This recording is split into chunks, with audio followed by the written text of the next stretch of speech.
So here we are. This is, I suppose the first day of official restrictions in the country's people's movements. I'm lucky in that my actual day-to-day job, I can work from home. The company, however, we might have to stop working. We're a building firm. We might have to stop. In fact, I've suggested that we do have to stop. But that's in discussions with our clients. TaeKwon-Do obviously has stopped. That's a different matter. And we're trying to organise some online stuff, as you know. I haven't really got my head around it all at the moment. The whole situation, I mean. So I thought I'd take the opportunity to go out and have my allowed daily walk. Dog has to be walked, of course. There he is. He's been off lead today, which is a big thing. He's not particularly obedient, but we're working on that. And we have been seeing a gun dog trainer once a week. But I'm going to knock that on the head for the few weeks that we're supposed to be locked down. So I thought on this little chit chat, I'll tell you what I remember about my colour belt days. I used to live in Scotland, so you probably know that I went to university in Dundee, and I got a job in Dundee working for the uni, and then I got a job in Edinburgh as an IT trainer. I've already told you about all that. Dead end. Let's go back. Well, I thought I'd tell you about the actual TaeKwon-Do side. So I've told you already about how I started. That was in I think part 1 of my history. This is just memories, colour belt memories. So I told you that the instructor that I had at the university that I was at, although it wasn't a university club, it usually used the university facilities. And the instructor was a student, and he was a second dan. He decided at some point, I'm not sure why, he decided to close the club down. I don't know why.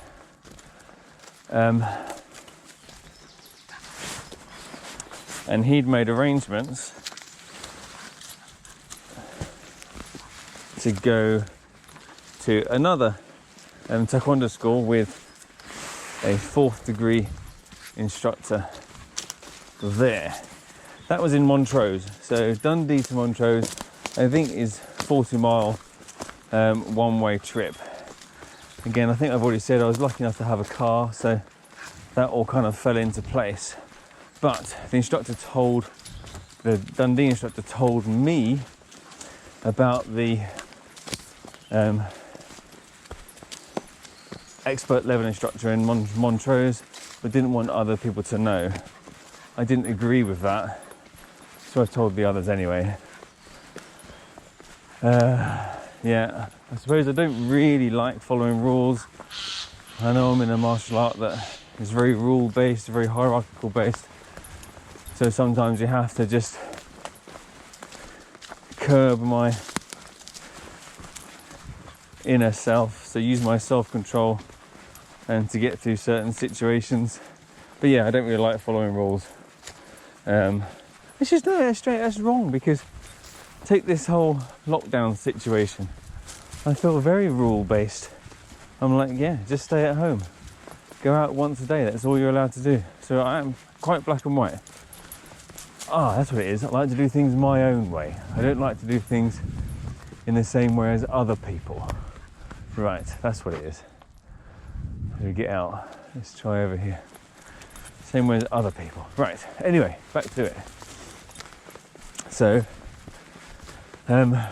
yeah, so anyway, it ended up that only me and two others, so the Dundee instructor, another green belt, and me at green belt level, going up to Montrose twice a week to go training. I was the only English in the club, and back then that was a big thing. I perceived it to be a big thing, maybe it wasn't, but it was good. We were all welcomed nicely, trained hard and made good friends. I still keep in contact with the instructor from Montrose occasionally, and a couple of the students who are now full-time professional Taekwondo instructors with their own facility up in the east coast of Scotland. So that was a interesting time as a green belt, going to a club where the standard was very high. The training was very hard. We were near Arbroath, and there's a marine training facility in Arbroath, so there were a handful of Marines who trained at the club as well. So I suppose some of their kind of attitude rubbed off on me, for sure. Well, certainly their fists rubbed off on my head. That definitely happened. A lot of times. But there we go. That's what it is. It's a contact sport. So yeah, went there as a green belt. That was good. I mean, I was pleased. But I discovered that actually, the expert instructor from Montrose, 4th degree at the time, now a Master McNairn, he gave me something to aim for. So I saw some of his students being very flexible, very, very good at kicking, and very powerful, basically good at everything. Good at all the Taekwondo aspects. So I really tried to emulate that. I remember stretching. This is the big thing, because we don't do a great deal of stretching, because I just don't find the time. And there was no time for stretching in the classes, from what I remember in Scotland. But I made time at home. So if I trained twice a week at class, I made sure I stretched 3 times a week at home, hard stretching. So it's proper hard stretching 3 times a week. I mean, hard enough so that the next day was pretty uncomfortable for me. But that stood me in good stead. I stretched and I built muscle a day after. And my advice is never to do stretching during a session. Make stretching its own session. So you do your own warm-up, then you do your stretching, then you cool down, and you do nothing after that stretching that same day. If you do kicking after you've done some stretching, you're highly likely to tear some fibres and cause yourself months worth of healing. So don't do that. We'll talk more about that perhaps in another session. But yeah, so I worked very hard on stretching. Again, I was privileged. I was able to do so. I was a university student at that time still. So yeah, I had the time. I made the time. I didn't go out loads like lots of students. A couple of times a week maybe. But the other times of the week I was either training or working on stretching. Or I stretched before I go out. I don't remember it being a big thing. So yeah, I achieved, certainly by black belt, I'd achieved splits front and back. Not absolutely perfect, but pretty good. The gradings that I did at Montrose were all run by Mr. McNairn back then, and the same situation as my students now are graded by me. So he graded his students. He was a authorised international instructor in the same way that I am now. So the gradings are good, the gradings are hard. I remember not doing so good to get to red tags, I believe. I might have even had to have sat that grading again, I can't quite remember. I was about 20 23 maybe, 24, 23 maybe. So that's 45, I don't know, 40, 45, 40, 45, 40 years ago, something like that. So then I worked exceptionally hard for my next grading. And I think I've already said my red tag grading, or to grade 2 red belt, was the hardest colour belt grading I'd ever had. Stood me instead though, I was really put through the ringer. And that was a good thing. It got me used to experiencing hard efforts, and that you could come out the other side being a winner. A winner in your own self, not a winner in a competition by any way, but certainly a winner in your own mind. And that's a lot of what I perhaps try and help you experience in class, is that in you is another person, that's your inner opponent, and lots of our self-control is geared towards not letting that inner opponent win. So that inner opponent is telling you to stop or give up, or just take it easy tonight, or not bother going to class, or not getting up early to do your stretching. That inner opponent is really bearing down on you. And now, considering we're in this lockdown situation, now I experience that inner opponent again. It's rearing up and he's trying to tell me, oh, it's a lot of effort, don't bother, just take it easy for a few weeks and everything will sort itself out. But then the other part of me, the instructor, the fourth down, the fifth down instructor part of me is saying, no, keep going, you know it's better for you. You know it's better for your family to get them out and doing exercises. You know it's better for all your students and their families to try to motivate and get people up and out and doing something. So you just got to constantly work on that inner opponent, and that's what I'm doing right now, and I hope you guys are too. So that was the red tags grading. To be honest with you, I don't remember grading from red belt to black tags. I don't remember the sort of green belt gradings. I just don't remember it. One highlight, however, I was a green belt, maybe a blue tags. This was when the Taekwondo Impact first started. So when Mr. Naditsi back then, 5th degree, so when Mr. Naditsi set up the organisation Taekwondo Impact. I've got a video somewhere. It's on VHS though, so I had to try and sort that out, have a look at that. And I was down, rather than in Scotland, I was back at home in Sutton. And I thought, yeah, I'll take part in that competition. So, back chat. So the start of Taekwondo Impact, Naditsi set up a competition to celebrate the start, a competition and demonstration. It was a competition where there was only sparring and only power test. There might have been special technique, but that one didn't involve me because I was a grown-up, green belt grown-up. So I went along to that competition. I phoned my instructor at the time and said, shall I go? He said, yeah. Actually, that might have been when I was still at Dundee. Anyway, I was green belt. So yeah, I thought I'd go along. I did pretty well. I think I got a bronze in sparring. I do have a video somewhere. I was very controlled. I was never a hurtful, malicious sparer in any way. And I wasn't particularly good. But yeah, I took home a bronze medal at green belt adults. I might have got a bronze medal in power. Can't remember. But the power was incredible. It was 3 boards. I do remember that. 3 boards for green belt adults, and I was against people of like, I don't know, 110 kilos or whatever. And at the time I was 70 kilos. Hard to believe, 15 kilos lighter than now, but I was 70 kilos. And yeah, that's how it was.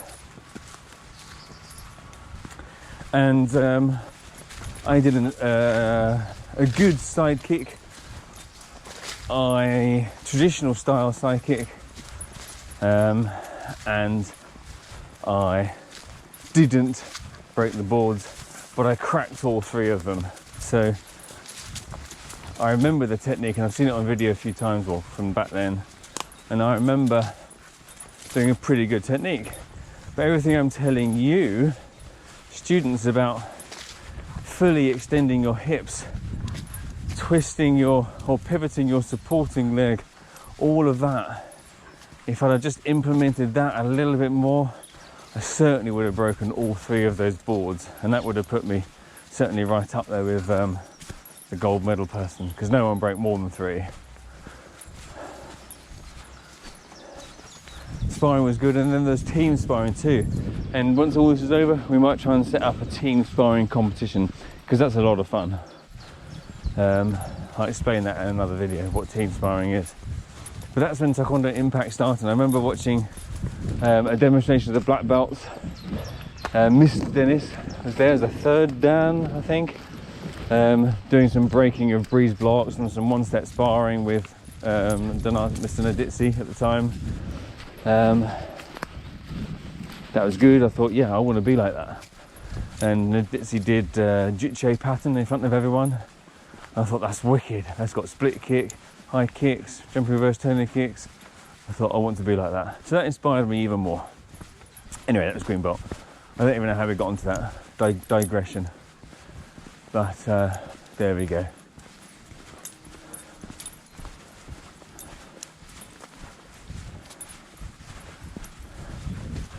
So, God, yes, yeah, I don't remember much about green belt level other than that. I remember the red tags grading. I don't remember being a red belt particularly. I don't remember being a black tags particularly. But what I do remember not passing my 1st degree grading. So, I remember the gap between black tags and 1st Dan grading as only being 6 months.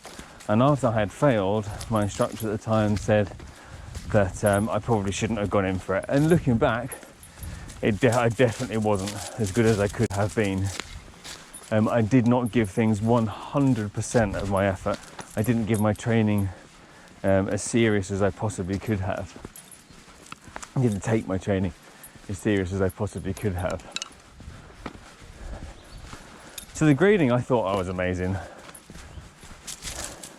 It was down in Bathgate in Edinburgh, and I had I can't remember, but they're all the high level Scottish senior black belts were there at the time. So there was obviously Mr. McNairn, there was Mr. Thompson, Mr. Hutton,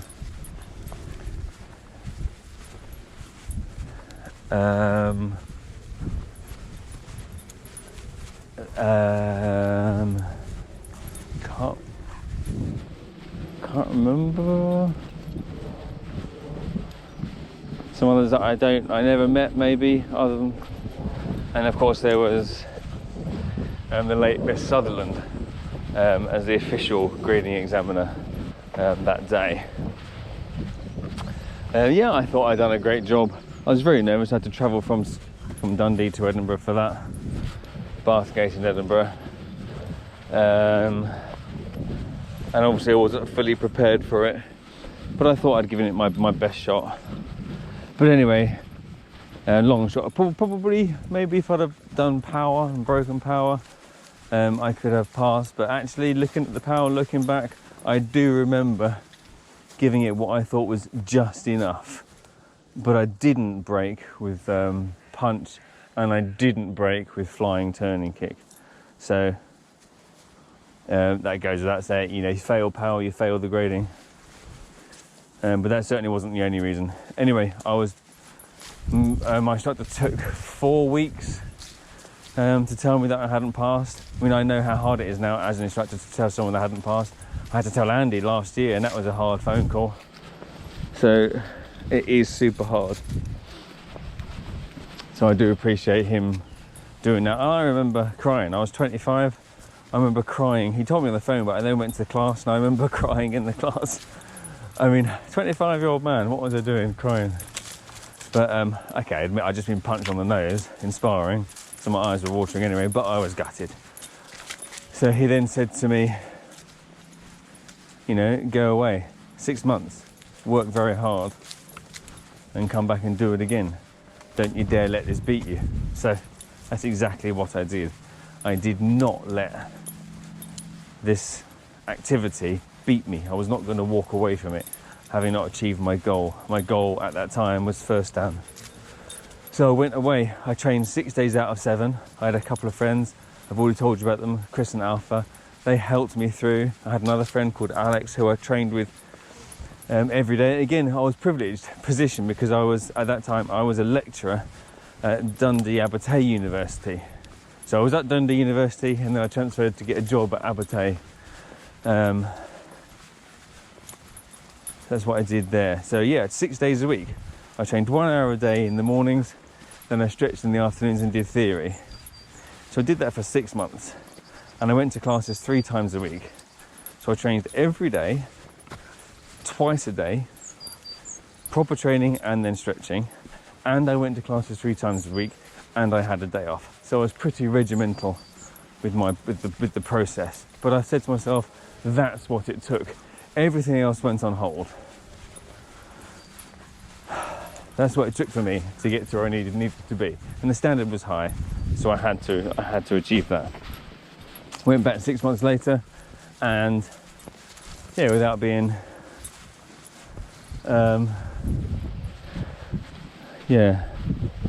without being what? I don't know. Anyway, I did brilliantly, in my opinion. I did really well. My instructor said I was brilliant. I did a really good job too.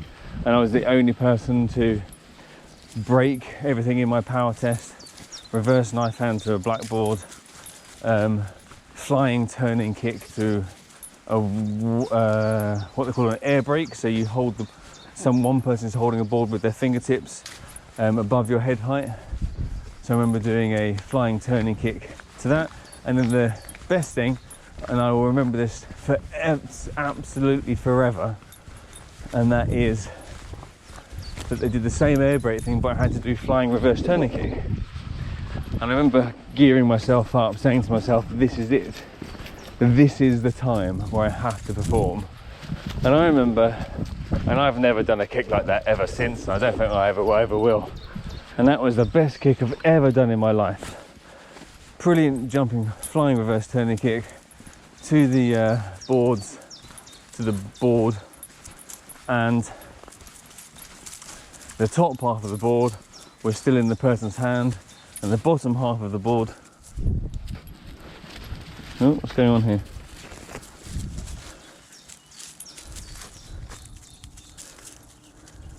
Oh yeah, okay. And the bottom half of the board was literally on the floor, just vertically down. So I had sliced through that board in a perfect manner, literally perfect. And there was a big sort of woo around the room. So I felt particularly proud of myself that day. And I was promoted to first dan. And I was very happy about that, obviously. This is not ideal. The dog seems to be a little bit unwell.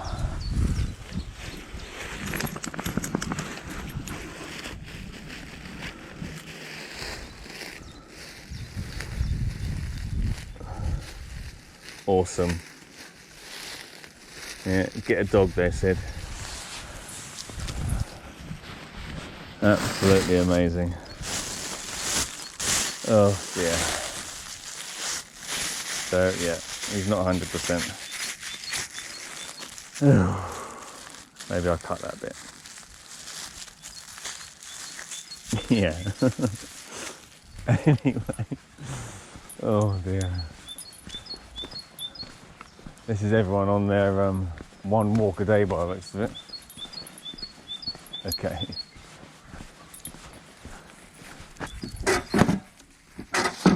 Oh, I hate that. Can't touch anything with that hand now.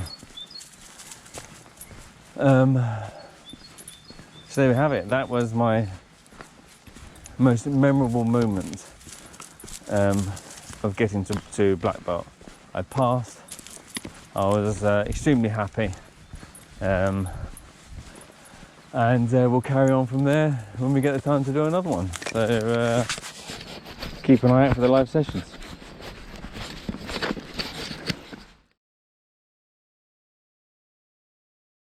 I see. Good boy.